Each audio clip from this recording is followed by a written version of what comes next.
Lego Mindstorm to contribute to programming education with the purpose to enhance learning outcome and also with the purpose to enhance learning experience. And we have been measuring this with different tools. We have been using grading, failure and dropout rates, and also the emotional experience of the students in each of the learning designs. With this knowledge, we also aim to answer how can this pedagogical approach can be implemented in an effective learning design for programming. So the research was based in experimental study which compared 3 learning designs. The PBL designs, one design that combines PBL and the use of Lego Mindstorm, and one conventional designs that was the control group that was focusing teacher-led lectures. So the participants in the study were the students enrolled in the course Introduction to Programming during the first semester of 2013, and this course teach the principles, the basic principles of object-oriented programming. Is the first course in the curriculum. There were 331 students and 12 faculty members. We worked with 15 students groups and 5 groups in each of the 3 learning designs. And we used 30 sets of Lego Mindstorm that were donated by the Lego Foundation Lego Education Foundation in there. So the three learning designs have some similarities, but the learning designs of PBL and PBL plus Lego Mindstorm were designed following or according to the PBL principles. For example, the students in those designs were participating in several challenges in order to promote collaborative learning, also in order to promote autonomy and the responsibility for own learning. They were confronted with the strategies of self-assessment and peer assessment. Regarding the project, the students in those designs, PBL and PBL plus Lego Mindstorm, they had to choose between 3 different projects with a very open description. So they have to take decisions about the problem, how to define the problem, and also about the way to implement it. In the control group, the students only have one project, so they don't have to take any decision to select anything, and the project was very well detailed and very well structured. There were 3 exams for all the students, and the last exam, the final exam, was the same for the 3 learning designs. The students that worked with the robots, so they went through a 5-week sequence of lab activities where they were working with the robots. The robots were programming using the C++ language, and the decision to use C++ and not the language the visual programming interface that is coming with the robots was because we want to have all 3 learning designs using the same object-oriented language program. So now it's your turn. Yes. Yes. Okay. So as Mayela has told you, we actually sort of tried to evaluate and get an idea how these 3 learning designs work for the students, work as regard their learning outcome and their learning experience. And we used different kinds of data to sort of make this evaluation, to measure, to dig into and know what we got out of it. And today we are looking at the learning experience and the part of the study and the data that we used to measure or to investigate the students' learning experience. And why is it necessary to look at learning experience and not only at the other thing, the learning outcome? For instance, the failure rate and the dropout rate. Why also look at the learning experience? And the reason we do that is that we know from psychology that when we as humans do something, for instance, are in a learning situation, we need to collaborate, students among us, then we know that if we have, it's quite simple in fact, but we also know from systematic studies that when people have a nice feeling, when they feel well, they actually also have more of what is very important, the intrinsic motivation. They have inside themselves a need, desire, and temptation to actually participate and to learn something. And we know that they are actually also better at cooperating, they are better at going through a problem, decide how to cover the problem and to solve it.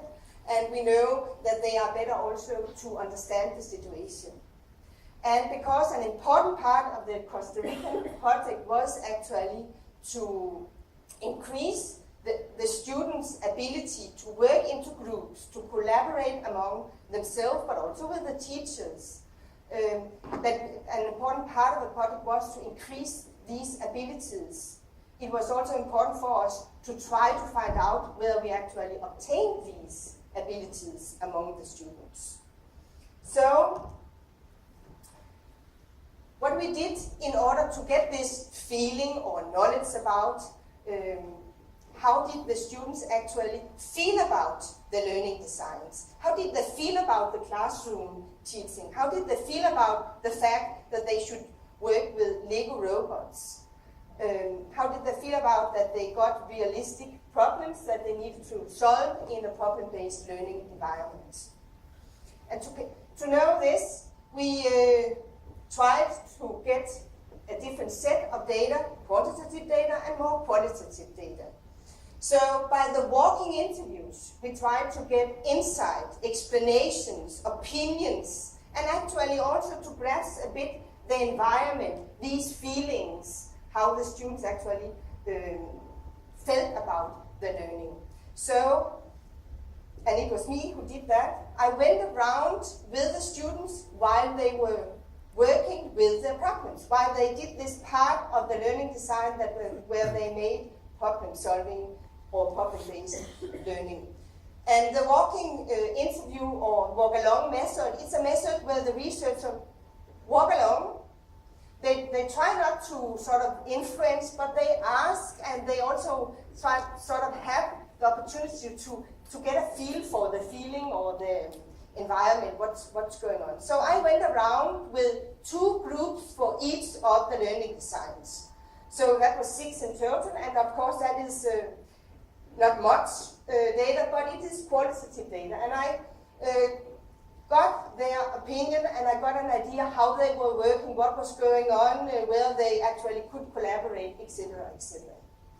I also did non-participant observations in the classroom, because the project work the students did on their own, they were out of class, and we walked around or found a place to work at the campus. The observations I did in the classroom, in the teacher-led classroom, in the problem-based classroom, and in the classroom where they were working with the Lego robots.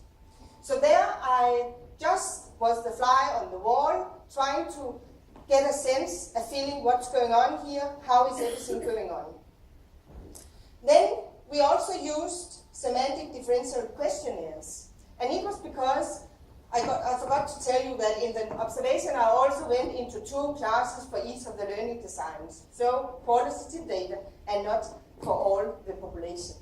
But in the semantic differential questionnaire, we had an opportunity to reach all the students. So we made a questionnaire consisting of semantic differentials, where the students should say whether they felt sad or happy about the learning, whether they found it interesting or boring, etc. These semantic differentials.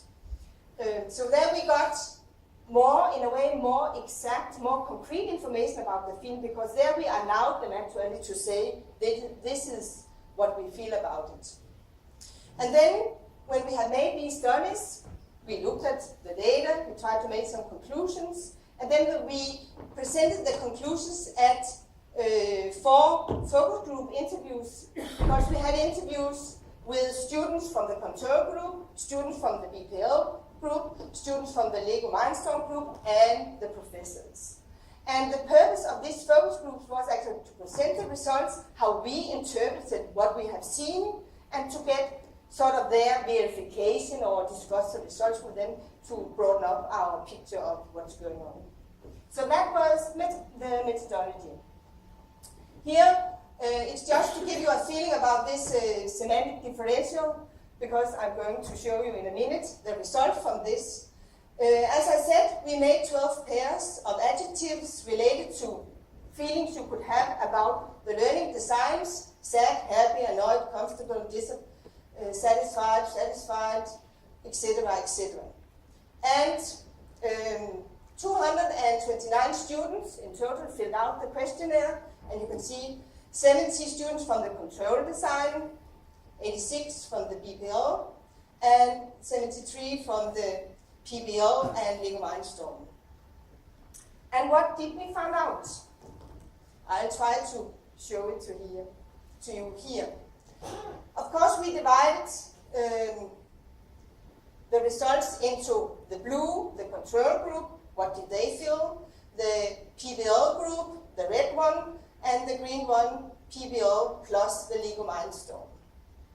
And in a way, it was very nice that the number liking, that found the learning design interesting instead of insignificant, that it's quite high for all 3 learning designs, so that's nice. A bit of surprise for us was, in fact, that the winner, there's not big difference, but the winner anyway was the control group. We have thought that the Lego Mindstorm group would sort of win the interesting part. A bit of a surprise too was when you look at the board stimulated. Here again the control group, not big number difference, but still the control group won the battle. That was also a surprise for us. Maybe it was also a surprise for us that when you look at the red, the PBL, you can see that the students participating in the problem-based learning design, that was actually quite new, where we forced them to make group work, to collaborate, which is very new for students in Costa Rica.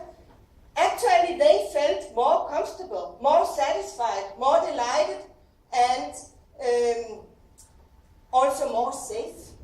Whereas in the Lego and in the control group, they felt much more nervous, and especially, both of them more or less at the same amount. So, in a way, the results, when we looked at these semantic differences, was quite surprising for us. So then we looked down into our other data that we have collected by the walk along and by the observation. So what did we find out? If you look at the control group, I already said that in this group we had a lot of students feeling interested and stimulated, but also stressed and nervous. So why did they do that? Well, when I went in and I looked at the classroom, it was a very lively, a very qualified professors that I met in the classroom, using the blackboard to teach algorithms. Even I, which is a humanistic researcher, almost understood the programming. It was really fantastic. Very good teachers in a dialogic style, trying to involve and communicate with the students. I must say, however, that only few students were active. So only few students actually did it. But it was very lively teaching, and they also really tried to show why are we learning this and what is the consequence of different things that we did when we were programming. What I saw there in the classroom was that there was quite a lot of mobile SMSing and a lot of distracted students. There were also small talk. Later, when I walked around with these control group students in the walk alone, they told me, and I could also see in the way that they worked, they liked very much to do the projects, to be on their own, to have the ability to sort of decide themselves and decide what methodology to use and look up things. They really enjoyed it. But they also asked for supervision. They felt quite lonely. So when I should interpret why they felt nervous, it was because of this fact. Here we are, alone in the world, doing problem-based learning. We don't know exactly what to do with it, because the teacher was not part of it. Okay, the problem-based learning. Here we had these very comfortable, delighted, safe students walking happily around. We only had a very little amount of stress. And why could that be? Well, when I went into the classroom, I could see a teacher that presented some theoretical stuff, and then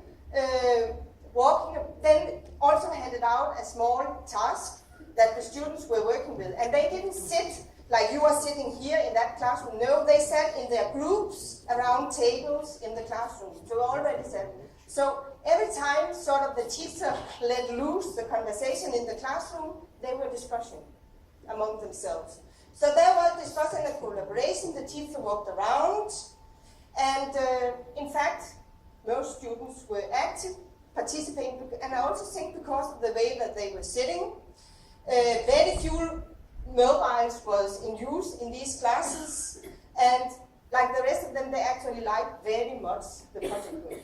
But compared to the control group, because they had made these small exercises during the classroom teaching, they actually knew what to do when they were on their own with the problem-based learning.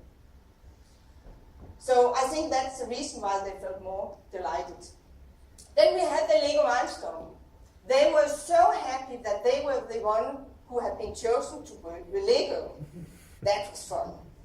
So happy students, no doubt. And remember, this questionnaire was at the end, so they were actually also happy in the end. And that is even though they had a lot of problems.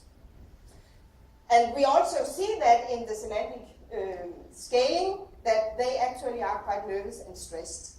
And the fact is that, like in the problem-based learning, the teacher made this sort of a bit of a talk, but not many ways. Normally she started out presenting some theoretical work, and then they had to work with the Lego Milestone robots. And it was difficult to work with the Lego Milestone because they have to assemble them every time. They have to make the computer programming software work together with the Lego Milestone. It was complicated. They used a lot of time, so they got stressed. Will we have the sufficient time to do all what we want? And the teacher really tried to go around and help during class, but there was not very much time to sort of go to all groups. Then another thing, why they were nervous and stressed, I also think it has to do with that even though they collaborated in the groups, they also divided very quickly the work between them. So one was handling the programming itself and the computer. Another one was down on the floor working with the Lego Mindstorm robot. Another one was looking up maybe literature to help sorting out problems at his computer. And some of them, they didn't have a certain role, so they were just waiting. In fact, so even though they were a group, they didn't collaborate all of them together. There was sort of a leader of the gang in the way. So that was also, and we also confirmed that by the focus group afterwards, that was stressing. Do I actually learn what I'm going to pass my exam? Will I learn what I should? So, and they were also very frustrated about what we call practicalities, about that the classroom was actually not designed for this work. There were not room to be down on the floor. They had to fit the robot every time they had to assemble it. They used a lot of time, blah, blah, blah. But it was very frustrating for them. So, I hope it also gave us an idea what was working and what was not working with these learning design. Now I have also taken some of the more quantitative and the other measures that we have used. And here you can see, for instance, the failure rate for the 3 learning designs. And the failure rate for the control group is the smallest, and the largest is for the Lego milestone. So actually their worry was real. And it has to do actually, because the exam is also divided into 4 groups, and where they failed the most was in the theoretical part. So their worry was, it was difficult in the Lego milestone group actually to link between the project work and the theory. Then we have the dropout, and to, in a way, big surprise, where do we have the largest dropout? So the happy students were happy, they actually stayed here. And they repeated the course in the autumn, and we actually learned more. I won't tell you about that, but quite surprising too that we had these. And it means, of course, that in total we are going to continue to work with this learning designs. But what our conclusion is that in the next round we should combine the learning designs, because each of them actually have something to provide. When we designed the learning designs, especially the 2 problem-based learning designs, we used and based it on Jewish old principles. Yes, and of course of all the literature that comes after him. But if I take these, it's actually a good way to explain why we think that it should be combined. Because interaction, there is no doubt, this fact that students interact, work together, it's fun, but it's also enriching. They actually help each other to learn. But interaction, it's not only interaction between students, it's also with the teacher. That's so clear in these findings that the teacher has a big role in this interaction. Interaction and freedom, it belongs together. They really like this. And now you must remember you are in a Costa Rican context, or at least when I come from Denmark, where we have more democratic teaching methodologies for many years. But in Costa Rica, it's a big surprise or something big that the students can decide about themselves, that they can do this group work. And they loved it. Really, that's what's in all our data. But they also need to know what is the purpose. So if we, and we are going to redesign our learning design, we need to have a closer and more evident for the student connection between the problem-based learning and the theories, and in the end, the exam, because that was not sort of good enough. Then also social control and rules. Freedom, yes, but they wanted also to be guided. They couldn't be on their own. So actually we, or maybe we should see the manager of the university, they should be aware that we need resources actually to scaffold these students, to help them through this more freedom and this more free work where they themselves have to decide and to plan. So it's not only freedom, it's also teachers who actually have a purpose and know how to distribute it to the students. Then organized subject matter. I think that's another thing that where we need to improve as professors. We actually had on the Moodle system a set of literature that they could use for the problem work. But the fact is that when I was around them, observed them, and walked around, they didn't use it. They didn't even tell me. Afterwards, I actually asked Mayela, didn't they have any literature? Because they are looking up the internet and they are finding stuff. I don't know if the quality is okay.